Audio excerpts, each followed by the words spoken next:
That may be the greatest catch I've ever seen in my life. That was one of the most exciting round ones that I have seen probably ever. We have so much to talk about. There are a lot of losers on this list. We are going to dive into wide receivers that lost value from round one of the NFL draft. We got rookies. We have A.J. Brown going to the Philadelphia Eagles.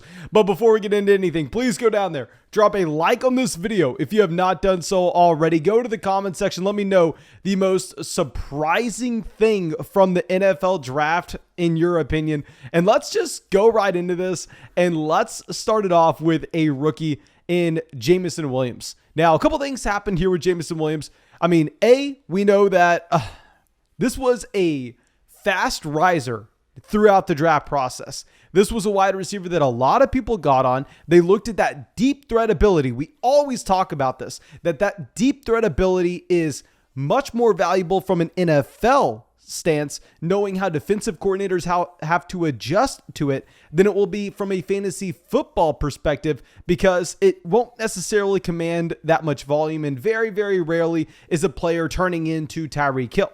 So Jamison Williams, we already had pegged as a wide receiver that was going to be more valuable for the NFL than he will be for fantasy. And we were expecting him to go higher than guys like Chris Olave in the NFL draft, even though I prefer Olave in fantasy football. That doesn't really matter.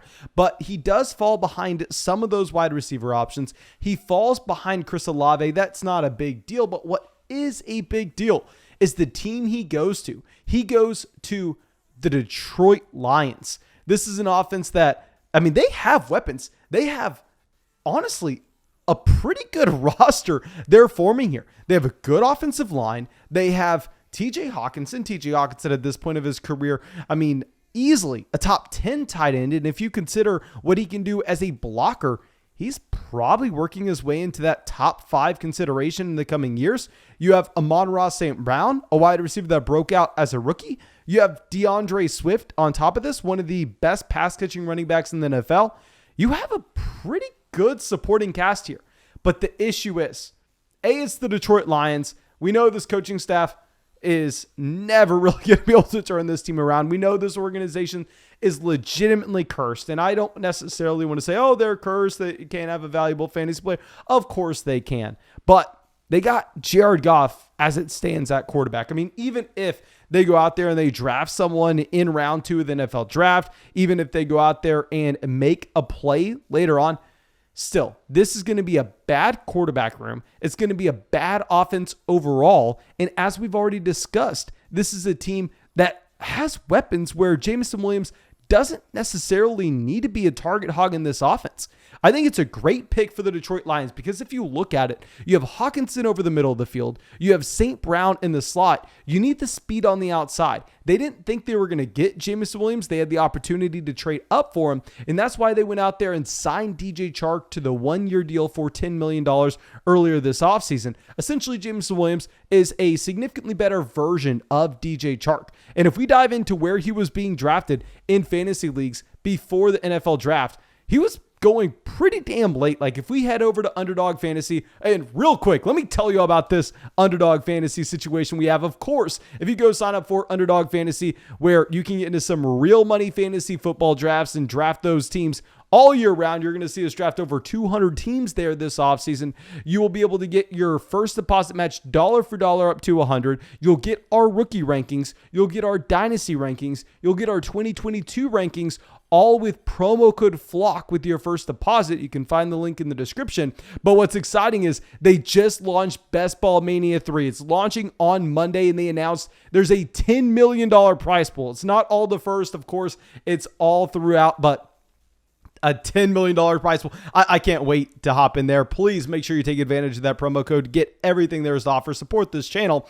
But if we're looking at where he's being drafted as the wide receiver 52. This was behind Allen Lazard, Rondale Moore, talk about Rondale possibly in a second, Russell Gage, Robert Woods, Michael Gallup, Chris Olave, Bateman. I don't necessarily know how much further Jamison Williams can fall. I guess you have to probably move him behind Tyler Boyd, probably move him behind Marquez Valdes-Scantling, potentially Kenny Golladay as well, because we have to remember, while Jamison Williams can be a fantastic real-life NFL wide receiver, the issue is this is a player that is also going to miss rookie minicamp. He's going to miss training camp, potentially miss the preseason and into the beginning of the year. I know he's ahead of schedule with his recovery, but still, if you look at a 9-month time period, it's very hard to see him getting back to actual training camp to the preseason for the Detroit Lions here. So as a rookie, I'd imagine he starts slow. Now, going back to Underdog Fantasy, if you're drafting on Underdog, I would say I would be more aggressive in drafting him in Best Ball Mania 3 because think about it. It's a $25 buy-in. It's a best ball tournament. And you're in your 12-team league, but in the fantasy football playoffs, you need that elite level ceiling to potentially come away with, I don't know what first place is going to be, but it's a $10 million prize pool, probably a couple $1,000,000. So you would need that elite, truly just fantasy football breaking ceiling because, of course, I mean, your odds of getting that number is 0.000001%. I will say Jamison Williams does have that truly elite level upside. Potentially the Detroit Lions are much better than expected this upcoming season. Like I said, I mean, they do have some intriguing pieces to build around. Let me know what you think about Jamison Williams. Obviously, this is just an atrocious landing spot. Now, our next player, we referenced him earlier, is going to be Ronald Moore. Now, with Hollywood Brown coming over to Arizona, this is a very similar wide receiver to Jamison Williams. Jamison Williams, obviously a better option, but with Hollywood Brown, he's that speedy wide receiver on the outside, stretching the field, that deep threat. Another natural fit here. I mean, you have the alpha X wide receiver on the other side of the field with DeAndre Hopkins. DeAndre Hopkins hopefully accounting for about 26-27% of Arizona's targets on a per game basis this upcoming season. Hopefully he gets back to that alpha target share. And on top of this, you have Ronald Moore most likely playing underneath. You have Ronald Moore most likely running in the slot. But before this, you really had nobody of significance in Arizona that Ronald Moore was going to have to compete for targets with outside of DeAndre Hopkins. Now you can easily project Hollywood Brown to be the wide receiver 2 here. And what's even more telling is just what this trade could potentially give us some insight on what Cliff Kingsbury and what the overall Arizona Cardinals front office possibly thinks of Ronald Moore headed into year 2. Obviously, Ronald Moore, a disappointing season. I mean, this is a player that flashed. Remember, if we get in that time machine, I don't know if it was week 4, week 5, week 6, somewhere along those lines, people thought Ronald Moore was having that elite level breakout because he flashed for 1 week. He wasn't really playing many snaps, but he was hyper efficient when he was on the field. Looks to be a little bit more of a gadget player. And I think that this trade with Hollywood Brown confirms that, in that we kind of just get that insight in what the Arizona Cardinals coaching staff is thinking. I will say the trade for Hollywood, though, great for Kyler Murray, but we'll get into a winners video probably tomorrow or the next day. Now let's go over to our next wide receiver, another player that's not a rookie. We'll talk about some rookies later on. Let's go over to Elijah Moore. Now with Elijah Moore, I know I am just a broken record at this point saying great fit from an NFL perspective. Garrett Wilson getting added in, playing on the outside.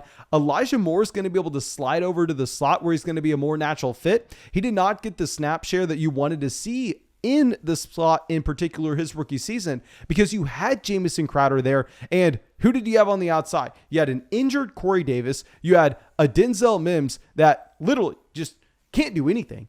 Can't draw 6 inches of separation. Like, it's embarrassing Denzel Mims getting on the field. So they almost had to use Elijah Moore more as that flanker on the outside. Well, now Elijah Moore most likely will be able to slide into the slot with the departure of Jamison Crowder. Garrett Wilson will be able to play on the outside, and that's where Elijah Moore thrives. Now, I know you're probably saying, okay, well, Mason, how is this bad for Elijah Moore then? It just comes down to numbers. It just comes down to that target share that is so predictive. And here with Elijah Moore, yes, he was a great prospect at Ole Miss. We already talked about this. I don't know if you heard my analysis on the Dynasty channel, but with Elijah Moore, he broke out as soon as he could at Ole Miss. You had DK Metcalf, A.J. Brown there his first season. You also had Dawson Knox. But once they all went to the NFL, you have Elijah Moore breaking out a sophomore year, over 800 receiving yards when the next best wide receiver on his team had less than 200. And then his junior season at Ole Miss in the SEC, over 40% of his receiving yards on a per game basis. Trust me, I love Elijah Moore. He declared early, checked pretty much every single box that you would look for. But at the end of the day, Garrett Wilson is a better prospect. Garrett Wilson went out there and dominated in 2020, had over 34% of the receiving production on a per game basis as a true sophomore on a roster that had Chris Olave, Jamison Williams, Jackson Smith-Njigba, the wide receiver one in 2023. I'll always bring that up. To see that level of involvement and the fact that he was the guy that got on the field, like if you pull up our wide receiver prospect model, it's incredible who Garrett Wilson compares to. Like Garrett Wilson is up there with guys like Justin Jefferson, Jamar Chase. I am all about Garrett Wilson. Now, I don't really love the landing spot in New York. I don't really love Zach Wilson. Y'all know that about me.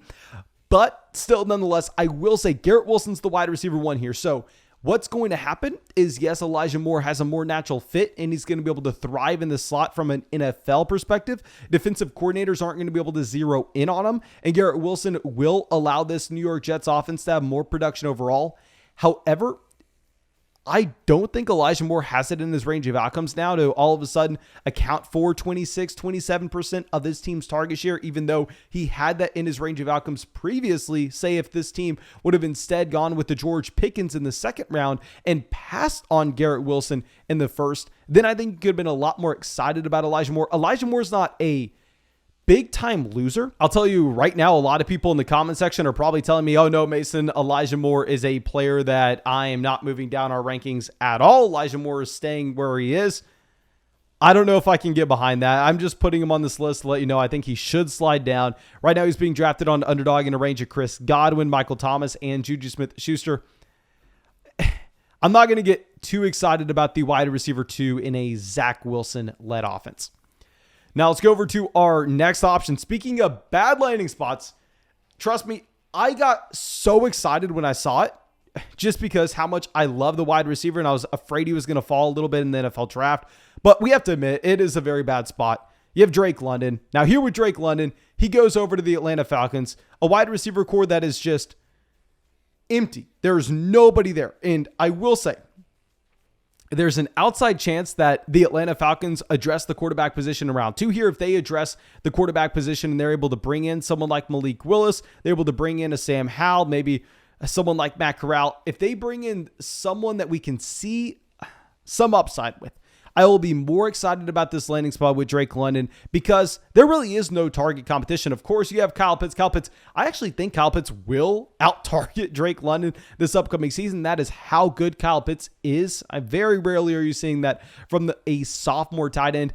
But with Drake London, if Marcus Mariota is the starting quarterback this upcoming season, I think we can safely project this to be one of the lowest passing volume offenses in the entire NFL. And if that's going to be the case, and we can assume that Drake London, while technically he's the wide receiver one on this team, he's actually the second receiving option. And remember, Cordell Patterson is going to get a decent amount of targets as well. I really don't like this spot in the short term for Drake London. So that's why I'm going to have him on the losers list from a redraft perspective. Like if you're on underdog, if you're just drafting for 2022, I think you have to move Drake London down. As I've already said, I just think he was being so undervalued that if we're comparing him to the players in his ADP, like he was being drafted behind Kadarius Toney, behind Tyler Lockett, behind Hunter Renfrow, behind Adam Thielen, like I'm probably drafting Drake London ahead of those players. But in my own rankings, I'm moving him down just because I was so much higher on him compared to where his actual ADP was. And like we were saying also, in that Best Ball Mania 3 contest where it's a $10 million prize pool,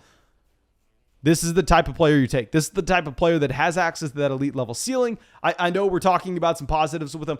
I'm trying not to. I just love our guy, and I do want to put him down as a loser in this year's NFL draft unless they can address the quarterback position. Just very similar to Elijah Moore. And with Elijah Moore, I don't want the second option for an offense that has Zach Wilson at quarterback. And with Drake London, I don't want the second option in an offense that has Marcus Mariota at quarterback. Now, of course, I'll take them based on where they're being priced in, but with Elijah Moore, going back to that, he's going next to Godwin. I can't take him over Chris Godwin.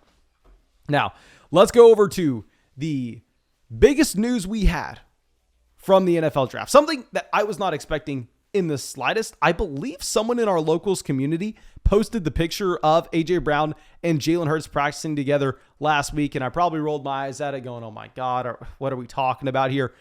But yeah, A.J. Brown going over to Philadelphia. This is great from an NFL perspective. I hate that I keep saying this, and wait until we talk about Jalen Hurts in our NFL draft winners video. But from a fantasy football perspective, R.I.P. A.J. Brown, R.I.P. Devontae Smith, because with Jalen Hurts, he can be a good NFL quarterback. He can be an elite fantasy quarterback, but I am not expecting him to be a quarterback that leads the Philadelphia Eagles to be above average with their passing volume. Jalen Hurts barely had over 200 passing yards on a per game basis this past season. Now, of course, we can assume that Jalen Hurts will take a step forward this upcoming year with the addition of A.J. Brown, and also the fact that it will be his second year starting for the Philadelphia Eagles, and this team's doing everything they can to put talent around him. Like, oh my God, just going out there and getting A.J. Brown is so damn exciting for Jalen Hurts, but still, this is a team that if we project Jalen Hurts to say get around 230 passing yards per game, which is more than what he had last year, that is Jalen Hurts improving this upcoming season.